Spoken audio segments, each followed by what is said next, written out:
Hey, welcome back to video 2 of this 4-part training series. Again, my name is Andy Slammons. And I'm Liron Hirschkorn.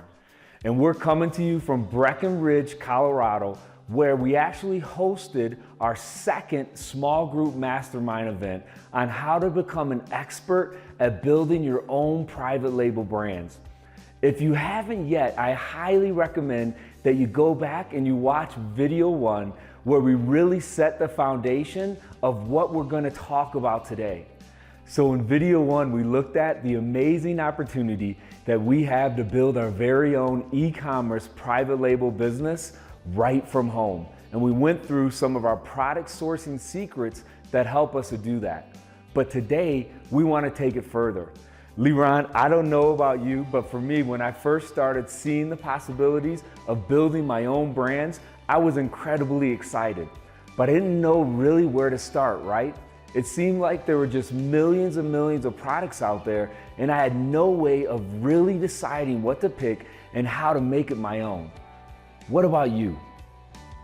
Oh yeah, definitely. For me, one of the beauties of building an e-commerce brands is that there are literally millions of products that can be private labeled, which means I never feel like there aren't opportunities out there. There are always opportunities, but because there are so many opportunities when I first started, it was a challenge to know where to start. And if you aren't careful or don't know what to look for, you can get lost or overwhelmed. But what I discovered and what Andy and I teach is that the riches are in the niches. This is an incredibly important concept to understand as an e-commerce seller and something that we really want you to take away. Because if you don't drill down in the niches, you're likely never going to get anywhere. And so I've talked to a lot of sellers who've tried private label before or tried building their own brand on Amazon, and some of them say that private labeling your own brand doesn't work or that there are no opportunities out there.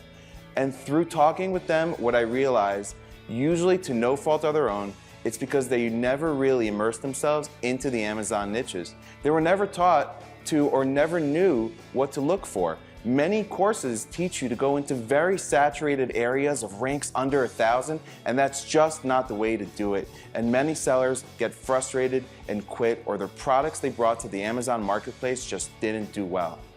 And that's why 80% of our mastermind event here in Colorado was spent actually in product research and becoming expert niche finders, because that's where the success lies and that's where the riches are at.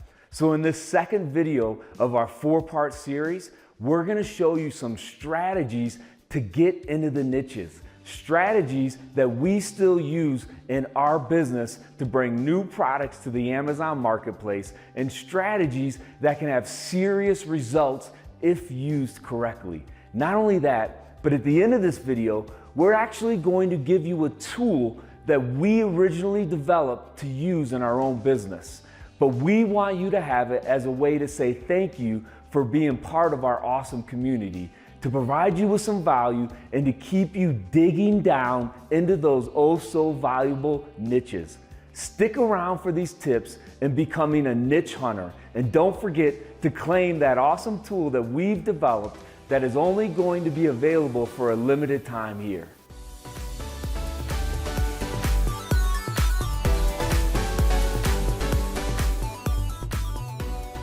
Hey, welcome back to the second video of our 4-part series.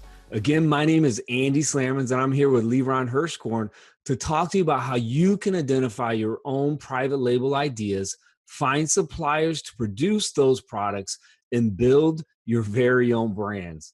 If you watched the first video and went out there and started searching for some potential products already, good for you. You're taking action, and that is honestly 90% of the battle in building an e-commerce business, in my opinion. If you haven't started yet, no problem. As I've mentioned before, we have a really cool tool to give you today that can help you make the process a little easier. You know, back when I first started searching for private label products using the Amazon catalog, I definitely found it to be a bit challenging. I would sit down to look for ideas, and sometimes I would come up empty-handed. But that's because I was stuck in the old thought process that many private label courses and programs teach. Don't forget about these 3 reasons we discussed in the last video on why some people don't succeed with private label on Amazon. Number 1, they don't properly determine customer demand. Number 2, they go after products that are way too saturated and competitive. And number 3, See, they many of don't the other understand programs the out there are Amazon great at helping marketplace people and to how to identify get ahead of products other with customer sellers. demand. But unfortunately, competition is usually a topic less talked about. And that's probably because looking at competition isn't as fun and as exciting, right? We all like to see products that are doing $100,000 a month in sales, or $200,000 a month in sales, and $300,000 a month in sales, right? We like to look at those products because they're exciting and we see the numbers. And I'll admit, one of my top selling products does over $100,000 in sales per month. But I didn't actually initially go after that product expecting those results. And here's the thing. I think analyzing competition is a huge critical part of Amazon's success. You might want to go after products that are hyper competitive because there's huge customer demand, and that's fine. There are some people who do that and they're incredibly successful at it. However, the reason they are successful more often than not is because they have some really deep pockets and are able to bully their way to the top of search. But if you're like us and have a finite amount of cash to work with, you might want to take the approach that made private label research and selling on Amazon 10 times easier for me. I eventually realized that just looking at customer demand wasn't going to be enough. I might be able to bring a product to the market that people want, but they would be buying from the other established listings and not me. So what I needed to do was not only look at customer demand, but also view it in relation to the current competition.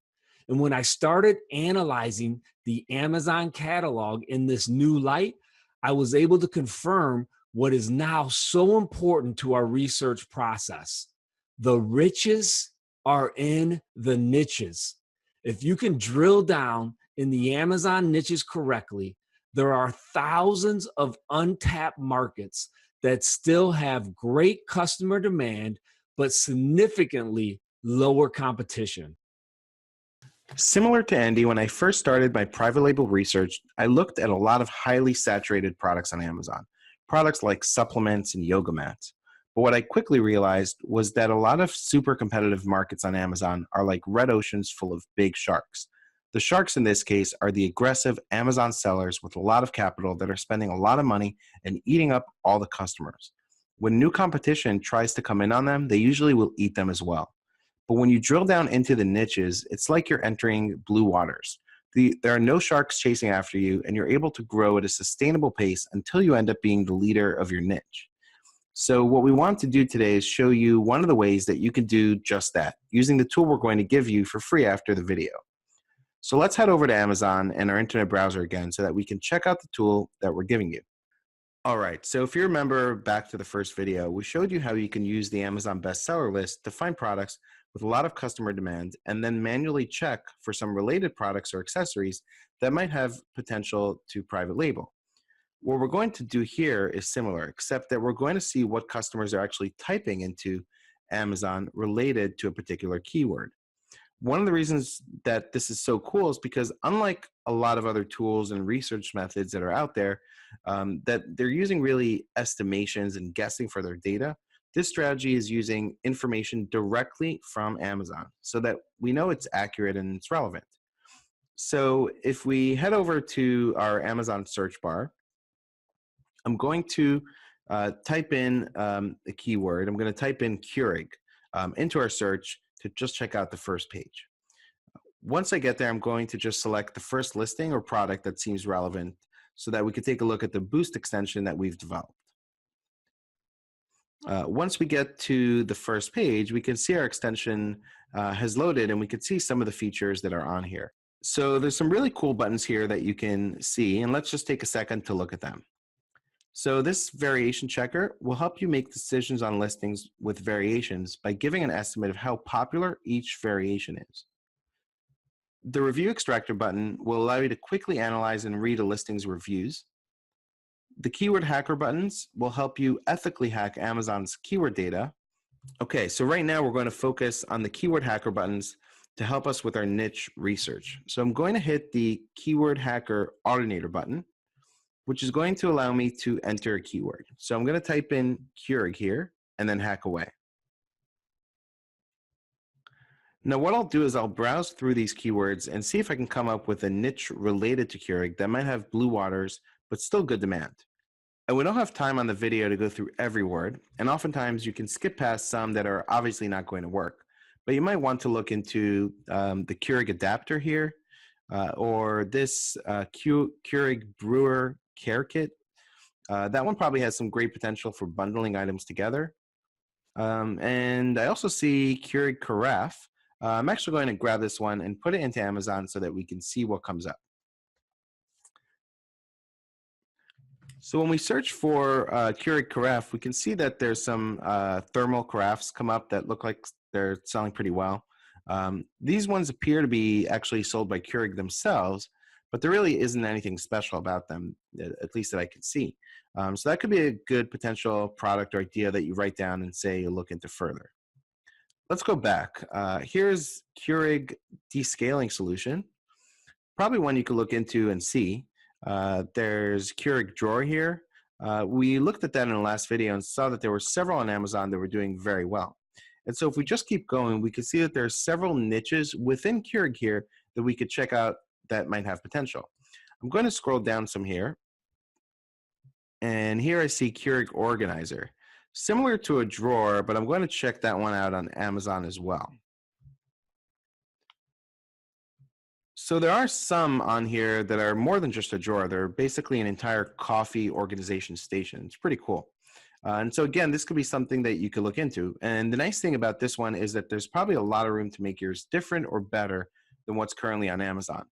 Now, all these were just examples. You may go through the research process further with these and realize that your time would be better spent on another niche. But this process we looked at, drilling down into the niches of high demand products, does work and can be very valuable. And what I recommend you do is get a pen and paper out during your research process. Open up a document on your computer if you don't want to write it down with pen and paper. I personally use Evernote. And just create lists of ideas when you're researching for potential private label ideas, and you'll do the vetting in the next step of the process. But what you want to do first really is just get a great list of potential private label ideas.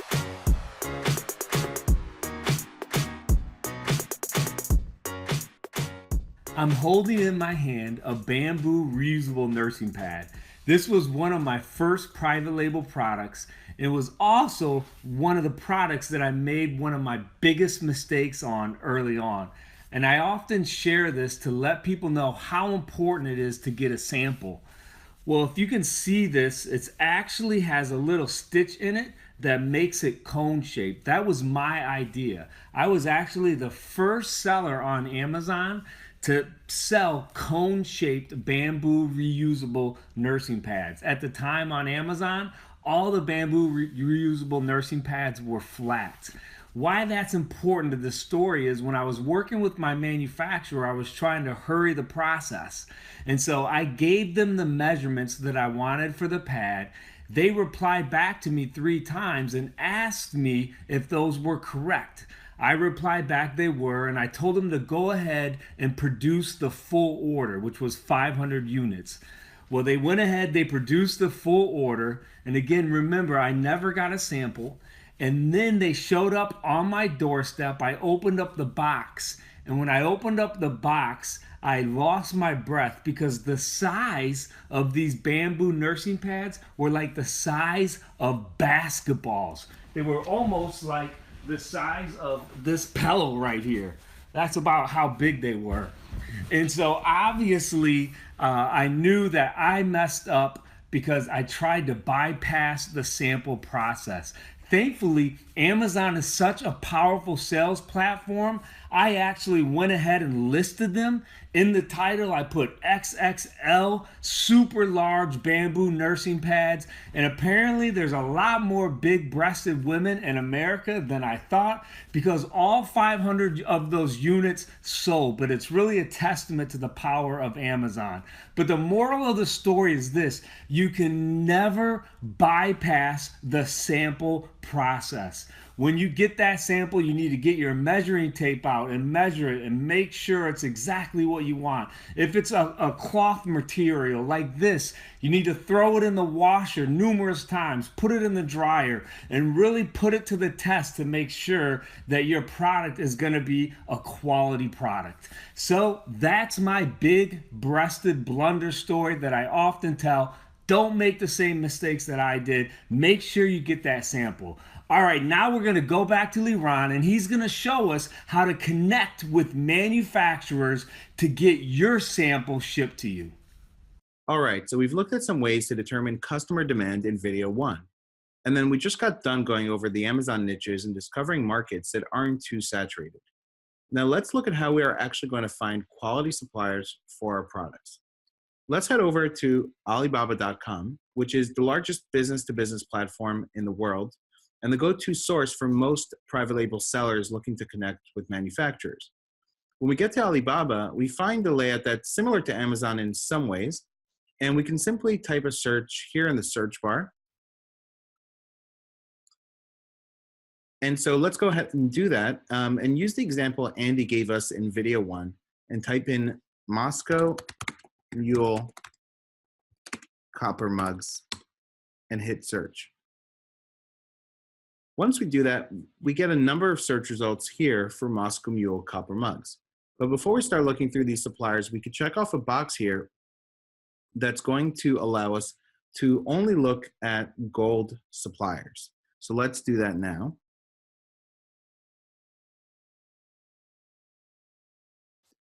Now, gold suppliers doesn't necessarily guarantee quality, but it does mean that the supplier has paid a fee to Alibaba to get pre-qualified and provide information that helps legitimize their business. We recommend only purchasing from gold suppliers, and if possible, look for suppliers that have a couple of years plus of gold supplier status, and if available, checking the assessed suppliers box can help provide an additional level of verification of suppliers who have gone through an inspection process. Now, the next steps are very important. Finding real suppliers and sending money to China aren't your biggest concerns. It's getting quality products. That's why when you identify a supplier who you think can make your goods, you always want to order a sample from them first. When you get your sample, make sure you really test it out and ensure that the quality is good. The second thing you always want to do is get a third-party inspection of your goods. Most suppliers will tell you that you don't need a third-party inspection because they have their own quality control team. Don't listen to them. Get the inspection anyways from a reputable third-party inspection team in China. Okay, so these two are really important steps to take in your quest for getting quality products. But what else can you do to help protect your money? Thankfully, Alibaba has a program called Trade Assurance. Trade Assurance is essentially a program set up by Alibaba that holds your money in escrow until the supplier delivers upon your agreed terms.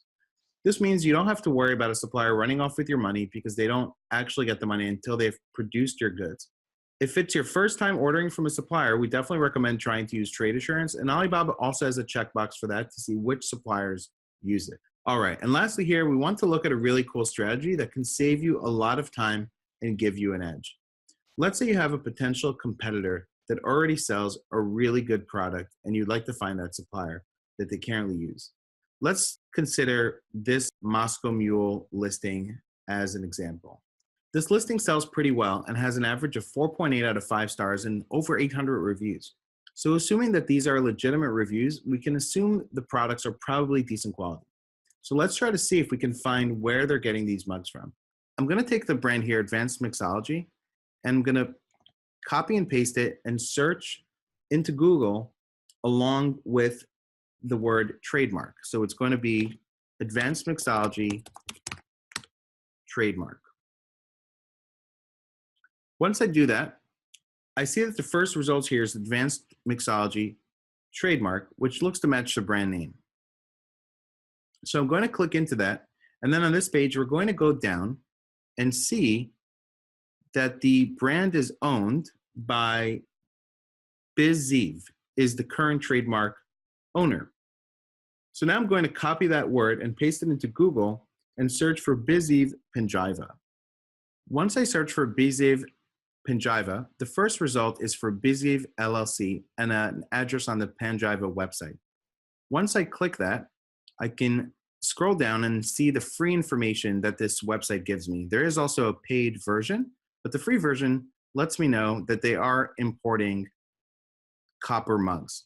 So now I'm going to click on this bill of lading and see that the shipper name is called Indian Touch. And I can also see the shipper's address. So I'm going to copy that shipper's address and search for it. And when I do that, I see an IndiaMart listing. And IndiaMart is kind of like Alibaba, except it's for suppliers from India. And I see a company called Indian Touch and the shipper's information. I can see all the variety of products that they have. And I can also get in touch through email or text message directly with the supplier. That's pretty cool, right? You can use these tips to get started finding a quality supplier that can make your one product that could change everything. Welcome back. We hope that you found the information valuable. And as I mentioned at the start of the video, we're actually going to give you our extension we developed for free for a limited time. Go ahead, hit the button below to grab this tool so that you can easily find new keywords and new product ideas within your niche. Liran, coming up next is third video of this 4-part series, and I'm super excited for it because it's just jam full of valuable information. I'm hoping we're not giving too much away. We probably are, but that's okay. I have plenty more. So set a reminder on your phone, mark your calendar, do whatever you need to do to catch the next video in the series. Next, you're gonna learn our day 1, page 1 Amazon marketing strategy and how to flood your product with sales.